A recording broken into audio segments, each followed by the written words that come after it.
de nous. Tu as laissé les anges. Tu les as donné l'ordre de venir nous assister. Seigneur, merci pour cette grâce. Seigneur, merci pour cet amour. Seigneur, la gloire nous couvre. Amen. Tu as permis à ces nuages de gloire de nous couvrir. Seigneur, nous nous sentons dans ta gloire. Seigneur, nous nous sentons dans ta gloire. Nous sentons ta présence au milieu de nous. Seigneur, nous sommes fiers de toi. Seigneur, nous sommes ravis ce matin. Seigneur, nous sommes comblés de ta présence. Que ton nom soit loué, Père. Que ton nom soit béni. Au nom de Jésus. Au nom de Jésus. Au nom de Jésus. Au nom de Jésus. Acclame le Seigneur.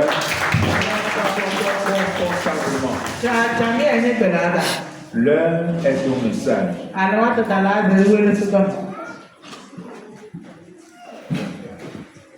Amen. Nous allons passer un petit moment de message et après nous allons nous élancer dans la prière.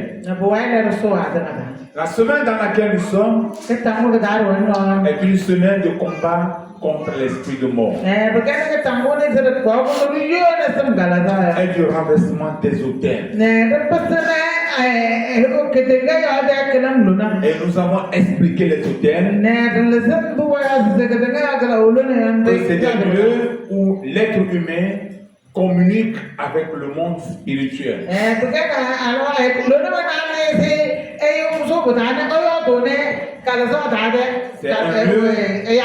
C'est un lieu où on laisse les sacrifices pour les divinités.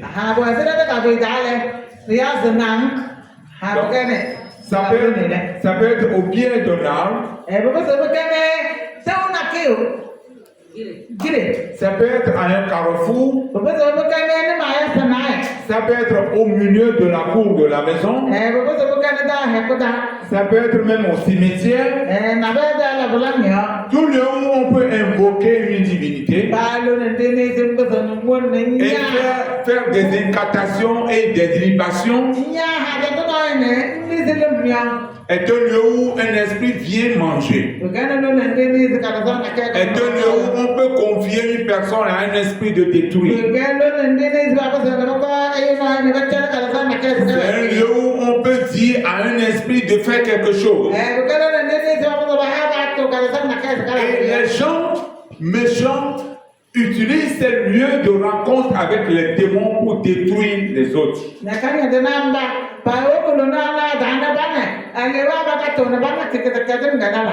Quand un enfant est malade et tu l'amènes chez un charlatan, le charlatan te dit on a remis l'enfant aux gens de l'air.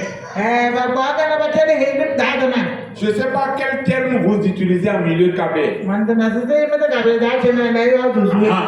Alors, quand on dit on a remis l'enfant, bien les gens de l'air ont pris l'enfant. Ça veut dire que les esprits sorciers ont pris ton enfant. Et ce n'est pas aussi les enfants qui les prennent. Quelqu'un peut aussi aller te sacrifier aux esprits des airs. Quelqu'un peut aller te sacrifier à la mort. Et tu peux être vivant, mais tout a été mort. Et ces hôtels qui sont dans nos familles ne font pas de bonnes choses si ce n'est des mauvaises.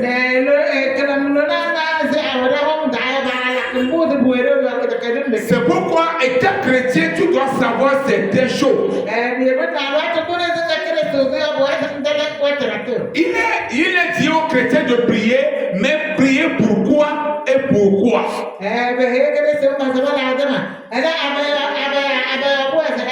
Si tu ne sais pas le pourquoi il faut prier, tu pries, mais rien ne peut changer.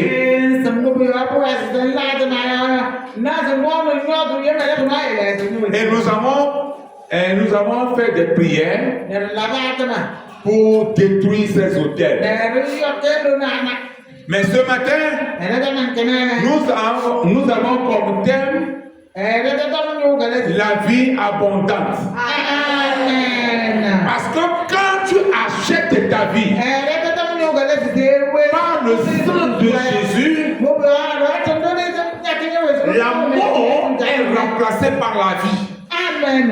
Et quand nous parlons de la vie, nous ajoutons le mot abondant. Quand nous parlons d'une vie abondante, nous parlons d'une vie équilibrée. Nous parlons d'une vie holistique. Nous parlons d'une vie tout complète.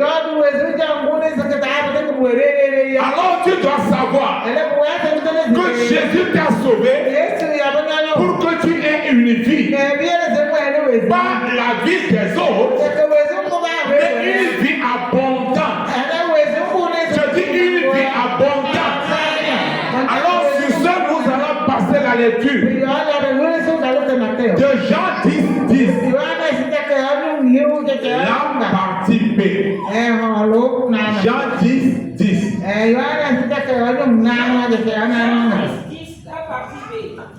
Moi, je suis venu afin que la brebis ait la vie et qu'elle soit dans l'abondance. Jésus est venu pour que moi et toi, pour que nous tous qui étions morts, il est là, il est venu pour nous donner la vie.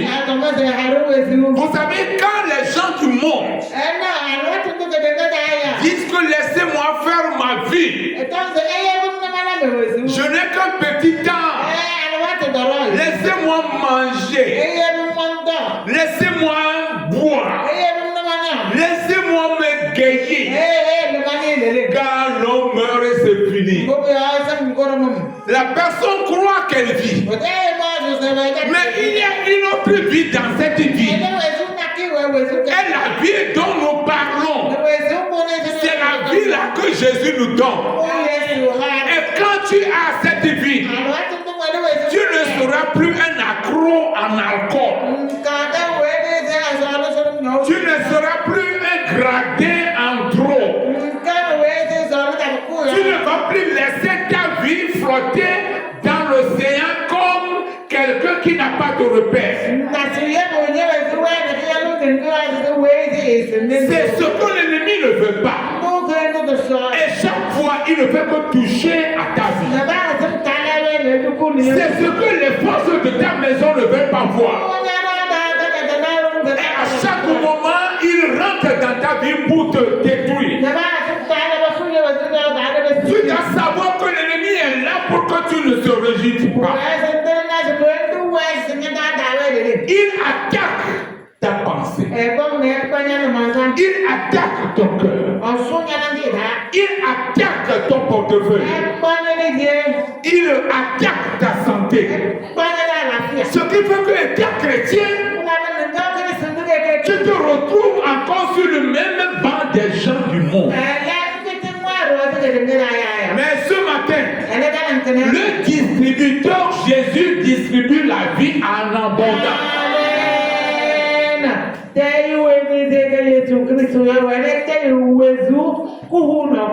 Ça veut dire, même dans les sens, tu dois continuer aussi à continuer à faire le combat. Nous ne disons pas quand on a la vie abondante, on reste les nez croisés.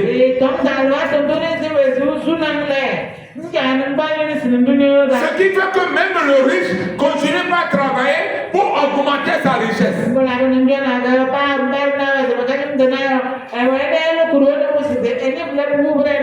Tu dois savoir que la vie que Jésus t'a donnée, c'est une vie à protéger, c'est une vie à garder, c'est une vie à cacher en toi. Car la vie en Jésus n'est pas en toi. Tu dois savoir que tu es un chrétien, mais tu n'es pas complet. Quelqu'un s'appelle Jésus. Quand il est en toi, aujourd'hui, voici devant vous. Nous sommes un arôme. Si Jésus n'avait pas mis sa main sur nous, nous serons morts depuis. Je dis, nous serons morts depuis. La famille dans laquelle tu es sorti,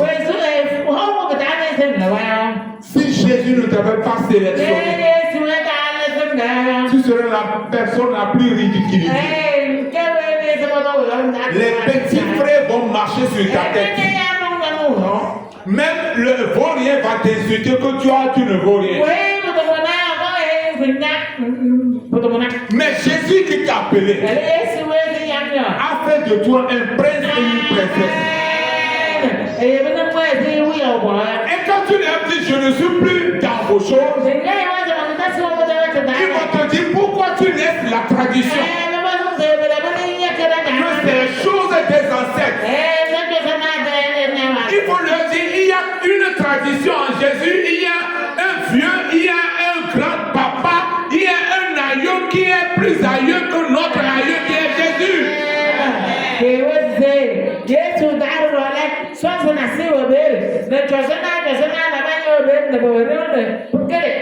Quand tu as la vie en abondance de Jésus, tu n'es plus appelé à danser leur danse.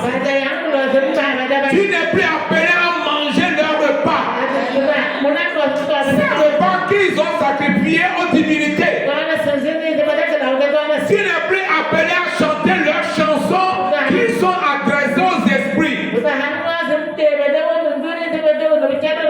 Tu n'es plus appelé à collecter les informations qui viennent de leur idolâtrie. Tout ce qui est cérémonie qui ne cadre pas avec la vie chrétienne, tu dois sortir dans ces choses. Chrétien, tu dois savoir que tu es un homme mis à part. Dis Amen. Ou bien tu ne reçois pas ce que je dis, tu ne dis pas. Si tu ne dis pas, mais ça veut dire que ce que je dis t'énerve. Et tu te dis dans ton cœur, je vais danser bien, je vais manger bien, je vais chanter les chansons.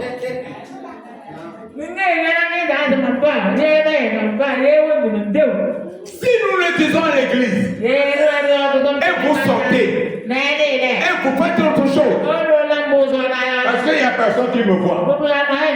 Danse comme tu veux. Mange leur viande sacrifiée comme tu veux. Chante leurs chansons. Tu te charges des choses inchargeables. Tu vas revenir à la maison, mais pas comme tu étais avant de partir. Tu vas dire que ça ne fait rien. Et c'est vous qui nous créez des problèmes. Quand un mauvais jour va venir, et on va se présenter, ils vont nous dire, oh, il est avec nous, on fait tout ensemble.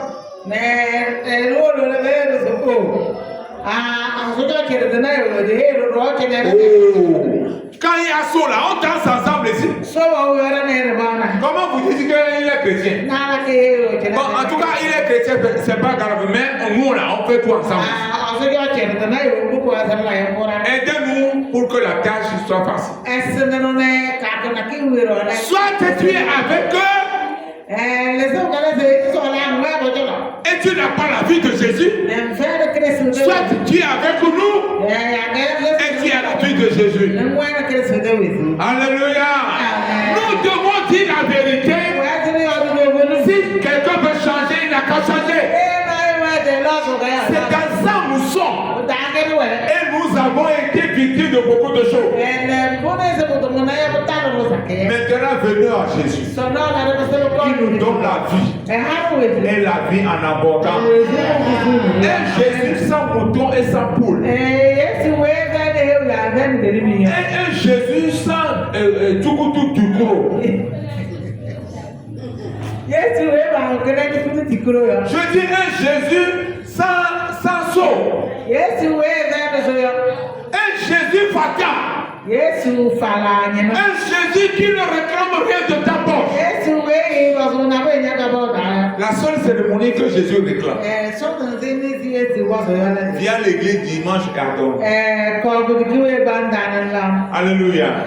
Jésus donne la vie. Et la vie en abondance. C'est pourquoi quand nous quittons ces choses et nous venons à Jésus, ils disent que nous n'allons pas te laisser libre. C'est pourquoi partout tu passes, il tient tout derrière. Et par le moment, il te tire. Et tu dis, laisse-moi. Tu dis que tu pars, non? Et nous, qui va nous adorer? Et tu avances, tu vas derrière. Mais ce matin, la corde sera coupée. La chaîne sera coupée. Le lien sera coupé. Parce que Jésus a dit sur Lazare, déliez-le et laissez-le aller. Déliez-le et laissez-le aller. Tu dois aller. Tu dois partir. Tu dois sortir. Tu dois les quitter. Tu dois leur dire bye bye. Afin que ton esprit revienne au Seigneur. Quand tu rêves, il a besoin de toi. Dans la douche, il a besoin de toi. Quand ton service, il a besoin de toi. Partout où tu serais, il a besoin de toi. Alors ce matin, j'aimerais t'inviter à la prière.